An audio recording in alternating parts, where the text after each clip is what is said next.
नमो नमः।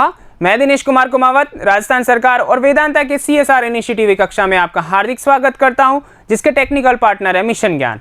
विद्यार्थियों, हम पढ़ रहे थे सप्तमः पाठ भारत जनता हम, जिसमें हम भारतीय जनता की विशेषताओं के विषय में जान रहे थे, पढ़ रहे थे और हमने 6 श्लोकों का अध्ययन कर लिया था।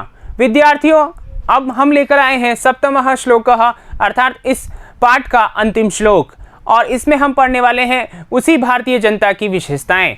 तो आइए विद्यार्थियों शुरुआत करते हैं, लेकिन शुरुआत करने से पहले विद्यार्थियों आपको कुछ प्रश्न देकर गया था, आइए उनकी उत्तर की जांच कर लेते हैं। उम्मीद करता हूं कि आपने उत्तर सही लिखे होंगे। पहला प्रश्न है हमारा, कस्य मैत्री सहजा प्रकृति ही अस्ति। यहाँ पर देख पा रहे हैं आप विद्यार्थियों, निर्देश नहीं है कि कैसे लिखें, उत्तर कैसे दें। आप में से किन्होंने एक पद में उत्तर दिया होगा, किन्होंने पूरे वाक्य में उत्तर दिया होगा। तो यहाँ जब निर्देश नहीं हो तो आप पूरे वाक्य में उत्तर लिखें तो अच्छा होगा। यहाँ पर देखिए विद्यार्थियों, कस्य किसकी, दोस्ती, ठीक है ना, सरल स्वभाव होती है या है। यहाँ पर देखिए किसकी है, भारत जनतायाः मैत्री सहजा प्रकृति अस्ति। ठीक है, तो ये हमारा उत्तर हो जाएगा। ठीक है, आगे देखिए अगला, सहजा प्रकृति ही इत्यनयो पदयो विशेष्य पदम चिनुत। इन दोनों में से विशेष्य पद चुनना है। विद्यार्थियों, आपको पता है एक विशेषण होता है, एक विशेष्य होता है। ठीक है, दोनों में समानताएं होती हैं विभक्ति वचन को लेकर के।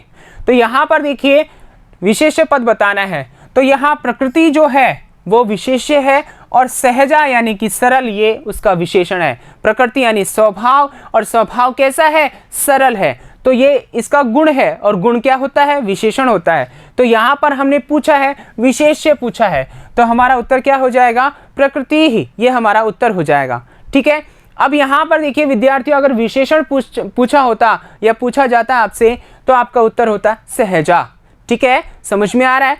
आगे अगला प्रश्न देखिए हमारा, में इत्यस्य, जो ये पद है में, ठीक है ना, इसका मूल शब्द विभक्ति वचनम च, और विभक्ति और वचन आपको बताना है। 3 चीजें आपको यहाँ बतानी है, मूल शब्द बताना है, विभक्ति बताना है, वचन बताना है। तो जैसा कि विद्यार्थियों अगर आपने वीडियो ध्यान से देखा हो, सुना हो, समझा हो, तो आप उत्तर देने में सक्षम हुए होंगे।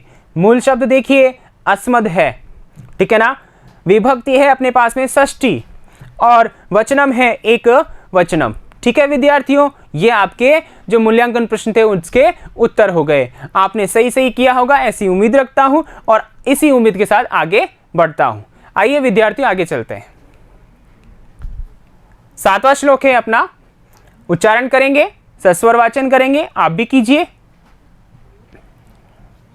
विश्वस्मिन् जगति गताहमस्मि, विश्वस्मिन् जगति सदा दृश्ये, विश्वस्मिन् जगति करोमि कर्म कर्मण्या भारत जनताहम्।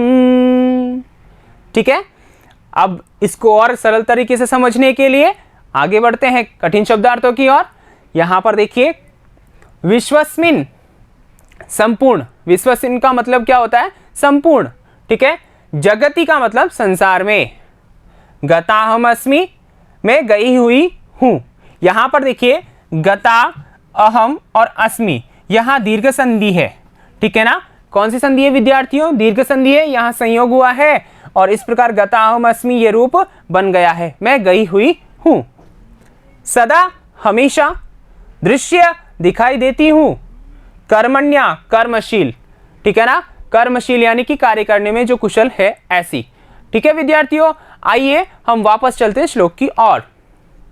श्लोक देखिए, यहां पर आपको भारत की जनता क्या बताना चाहती है, देखिए विश्वस्मिन् जगति, संपूर्ण जगत में। यहां पर देखिए विश्वस्मिन् जगति, यहां पर ये इसका विशेषण है और ये जगति विशेष्य है, और दोनों में सप्तमी विभक्ति का प्रयोग किया गया है एक वचन का। तो यानी कि जो संपूर्ण जगत है, पूरा जो संसार है, उसमें गता अहम अस्मि, गई हुई हूं। विद्यार्थियों आपको ध्यान हो तो हमने पढ़ा था निवसामि समस्ते संसारे, अर्थात संपूर्ण संसार में मैं निवास करती हूँ, ऐसा श्लोक हमने पढ़ा था। ऐसी विशेषता हमने भारतीय जनता के बारे में जानी थी। तो वहां पर क्या था कि गता अहम अस्मि का मतलब है मैं गई हुई हूं। कहां गई हुई हूं? संपूर्ण विश्व में मैं गई हुई हूं, यानी कि पूरे संसार में मैं गई हुई हूं। भारत के जो लोग हैं वो अन्य देशों में भी रहते हैं, ऐसा कहने का मतलब यहाँ है, जिसे हम NRI कहते हैं। NRI ऐसे लोग वहां पर रहते हैं। ठीक है, तो क्या कहना मतलब है इसका? क्या कहने का मतलब है कि मैं पूरे विश्व में गई हुई हूं, भ्रमण कर चुकी हूं, रहती हूं, यह अर्थ है। विश्वस्मिन् जगति सदा दृश्ये, संपूर्ण जगत में सदा यानी हमेशा दृश्य देखी जाती हूं, अर्थात मैं पूरे विश्व में देखी जाती हूं, अर्थात मैं जब वहां रहती हूं तो देखी जाऊंगी ही। ठीक है ना, मैं वहां गई हुई हूं, मेरी जो प्रसिद्धि है, मेरा प्रचार प्रसार है पूरे विश्व में फैला हुआ है, मेरी संस्कृति का जो प्रचार प्रसार है, मेरी कर्मठता का, मेरी जो मतलब स्वाभिमानिता है, इन गुणों का जो बखान है वो पूरे विश्व में फैला हुआ है और मैं पूरे विश्व में रहती हूं, इसी वजह से मैं पूरे विश्व में देखी जा सकती हूं या देखी जाती हूं। ठीक है, आगे देखिए विद्यार्थियों, विश्वस्मिन् जगति करोमि कर्म, और संपूर्ण विश्व में कर्म करती हूं।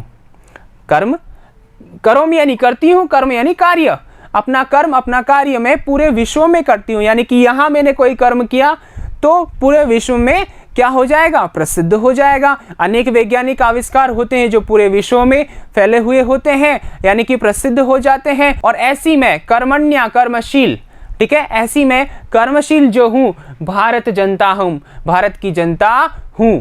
ठीक है विद्यार्थियों, ये बात आपको समझ में आ गई होगी कि यहाँ पर क्या बताया गया है कि भारत की जो जनता है पूरे विश्व में गई हुई है, वहाँ पूरे विश्व में देखी जाती है और पूरे विश्व में ही कार्य करती है।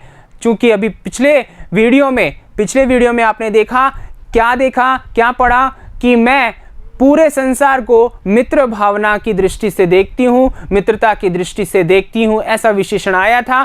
तो उसी प्रकार यहाँ पर यह है कि मैं जब पूरे विश्व में गई हुई हूँ, वहाँ पर रहती हूँ, तो वहाँ काम भी करती हूँ। ऐसी कर्मशील, ऐसी कर्मठ, ठीक है, भारत की जनता मैं हूँ। ठीक है विद्यार्थियों, आगे देखते हैं अन्वय देखिए, अहम विश्वस्मिन् जगति गता अस्मि, विश्वस्मिन् जगति सदा अहम दृश्ये, विश्वस्मिन् जगति अहम कर्म करोमि, एतादृशी कर्मण्या अहम भारत जनता अस्मि। ठीक है, यहाँ अर्थ क्या हुआ? मैं संपूर्ण विश्व में गई हुई हूँ, संपूर्ण विश्व में, संसार में, विश्व या संसार, सदा हमेशा मैं दृश्य देखी जाती हूँ, संपूर्ण जगत में, संसार में मैं काम करती हूँ। ऐसी कर्मशील, कर्मठता से युक्त मैं भारत की जनता हूँ। ठीक है, आगे भावार्थ देखते हैं। आइए, भावार्थः अत्र भारतीय जनता कविमुखेन कथयति यत् अहम संपूर्णे विश्वे विस्तृता अस्मि, जनैः संपूर्णे विश्वे अहम दृश्ये, तथा संपूर्णे विश्वे एव अहम स्वकर्म करोमि, एतादृशी कर्मशीला अहम भारतीय जनता अस्मि। ठीक है, अर्थात यहाँ कहना चाह रहे हैं, अत्र यानी यहाँ भारतीय जनता, भारत की जो जनता है, ठीक है, भारत देश की, कवि मुखेन, कवि के मुख से कहती है, कथयति यत् कहती है कि, क्या कहती है विद्यार्थियों? अहम यानी मैं भारत की जनता, संपूर्ण विश्व में विस्तृता अस्मि, फैली हुई हूँ। ठीक है, मैं पूरे विश्व में फैली हुई हूँ। अस्मि जनई संपूर्ण यानी कि लोगों के द्वारा संपूर्ण विश्व में अहम दृश्य देखी जाती हूँ, मैं देखी जाती हूँ, यानी कि लोगों के द्वारा संपूर्ण विश्व में मैं देखी जाती हूँ, मेरी वाहवाही होती है, मेरी प्रशंसा होती है। तथा और संपूर्ण विश्व में ही अहम मैं स्वकर्म अपना कार्य करोमि करती हूँ। एतादृशी कर्मशीला, ऐसी कर्मशील, कर्मठ, काम करने में दक्ष, अहम मैं भारतीय जनता अस्मि, भारत देश की जनता हूँ, भारतवर्ष की जनता हूँ, जो पूरे विश्व में प्रसिद्ध हूँ। ठीक है विद्यार्थियों, यहाँ पर आपको ये ऐसा समझ में आ गया होगा। ये श्लोक हमारा खत्म हो जाता है, ये पाठ यानी कि श्लोकों के साथ यहाँ पर समाप्त हो जाता है, जहाँ पर भारत की विशेषताओं का वर्णन किया गया है। आइए हम आगे चलते हैं। यहाँ पर देखिए मूल्यांकन प्रश्न, मूल्यांकन कुछ प्रश्न है वो हम यहाँ यही करेंगे। अभी क्या करेंगे, इनके उत्तर। यहाँ पर देखिए विद्यार्थियों, मूल्यांकन प्रश्न है, इनका उत्तर हम लिखते हैं। आइए, कर्मण्या का वर्तते, ठीक है, कर्मशील कौन है, ठीक है, कौन है कर्मशील? भारत की जनता। तो हम क्या लिखेंगे, एक पद में उत्तर क्या हो जाएगा विद्यार्थियों, इसका क्या होगा, भारत जनता, ठीक है। अब यहां पर आप सोच रहे होंगे कि भारत जनता लिखें, भारतीय जनता लिखें, भारतवर्ष से जनता लिखें, क्या लिखें? तो विद्यार्थियों, जो पाठ में हमारा सामने जो शब्द आया है वो क्या आया है, भारत जनता। तो एक पद में हमारा उत्तर भारत जनता हो जाएगा। हम लिखना चाहें भारतीय जनता तो वो भी सही है। विश्वस्मिन् जगति इत्यनयो विशेषणम किम? यहां पर देखिए दो पद हैं, विश्वस्मिन् जगति इत्यनयो, इन दोनों में से विशेषणम किम, विशेषण क्या है, ठीक है, विशेषण बताना है विद्यार्थियों। जैसा कि हमने जाना अभी पहले भी एक ऐसा प्रश्न आ चुका है, क्या कि विशेषण विशेष्य में समान विभक्तियां, समान वचन होते हैं, समानताएं होती हैं। तो यहाँ पर जगति यानी संसार, संसार में ऐसा अर्थ है, विश्वस्मिन यानी संपूर्ण संसार में। तो यहाँ विशेषण पूछा है तो अर्थ यहाँ पर विशेषण हो जाएगा विश्वस्मिन, ठीक है। तो हमारा उत्तर क्या होगा विद्यार्थियों, हमारा उत्तर होगा विश्वस्मिन, ठीक है। ये हमारा उत्तर हो गया। चूंकि हमने क्या पूछा आपसे पूछा विशेषण, और अगर विशेष्य पूछते तो जगति उत्तर होता, ठीक है विद्यार्थियों। आइए हम आगे चलते हैं। विशेषः, यहां पर देखिए इस पाठ में हमने विशेष क्या पढ़ा वो हम यहां पर आकलन कर सकते हैं। यहां पर हम विशेषणों के बारे में पढ़ रहे हैं, बार बार हम भारत की जनता के विशेषणों के बारे में चर्चा कर रहे हैं। तो यहां पर देखिए भारत के जो विशेषण है भारतवर्ष के, वो कौन कौन से हैं। यहां देखिए, यत् लिंगम यत् वचनम या च विभक्ति विशेष्य पदे भवति तदेव लिंगम तदेव वचनम तदेव विभक्ति च विशेषण पदे भवति। यहां पर देखिए क्या कहना चाहते हैं, जो लिंग, जो वचन और जो विभक्ति विशेष्य पद में होती है, भवति यानी होती है, तदेव वही लिंग में, वही लिंग, तदेव वचनम वही वचन, तदेव विभक्ति वही विभक्ति च, और विशेषण पदे भवति विशेषण पद में होती है। कहने का मतलब ये है, जैसा विशेष्य होगा वैसा विशेषण होगा, ठीक है। समझ में आ गई बात आपको, ठीक है। दोनों में समानताएं होंगी, किन को लेकर के, लिंग को लेकर के, वचन को लेकर के, विभक्ति को लेकर के समानताएं होंगी, ठीक है। अब यहां पर देखिए जो पाठ में आए हुए हैं विशेष्य और विशेषण है उनको हम जान लेते हैं। यहां पर देखिए विशेषण पदम, विशेषण पद हैं ये सारे, किसके हैं, भारत जनता, ये यहां पर मिला हुआ है भारत जनता, ठीक है ना, किसके हैं, भारत जनता, ठीक है। ये अपने पास में क्या है, अपने पास में विशेष्य पद हैं, और भारत की जो जनता है, भारत जनता, ये जो पद है इसके कितने विशेषण हैं यहां पर देखिए, अभिमान धना, विनयोपेता, शालीना, कठिना, सुकुमारा, सुविवेका, विज्ञान धना, ज्ञान धना, साहित्य कला, संगीत परा, परिपूता, रसभरिता, उत्सव प्रिया, श्रम प्रिया, रसभरिता, पदयात्रा, देशाटन प्रिया, लोक क्रीड़ासक्ता, अतिथि देवा, कर्मण्या। ये सभी क्या है, भारत जनता इस विशेष्य पद के विशेषण हैं, ठीक है विद्यार्थियों। यहां से विशेषण विशेष्य को लेकर के एक प्रश्न आपसे पूछा जा सकता है, तो आप यहां से अपना प्रश्न सही कर सकते हैं, ठीक है। आइए आगे चलते हैं। यहां देखिए और क्या है विशेषण और विशेष्य, तो जानते हैं।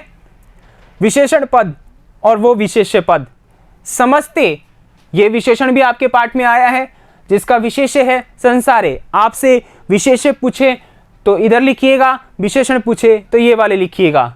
अगला है समम यानी जगत, सहजा प्रकृति ही, विश्वस्मिन जगति, ठीक है।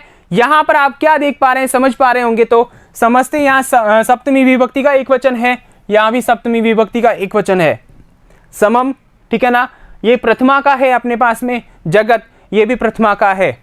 सहजा, ठीक है, ये स्त्रीलिंग का है, ठीक है ना, प्रथमा एक वचन, तो ये प्रकृति भी स्त्रीलिंग प्रथमा एक वचन है। उसी प्रकार विश्वस्मिन जगति, यहाँ ये सप्तमी का है, ये भी सप्तमी का है, एक वचन है, ये एक वचन है। ठीक है विद्यार्थियों, तो इस प्रकार हमने विशेषण विशेषण का ज्ञान भी यहाँ इस पाठ में कर लिया है। अब आगे हम अभ्यास प्रश्नों को लेकर के आपके सामने प्रस्तुत होंगे। तब तक के लिए धन्यवाद।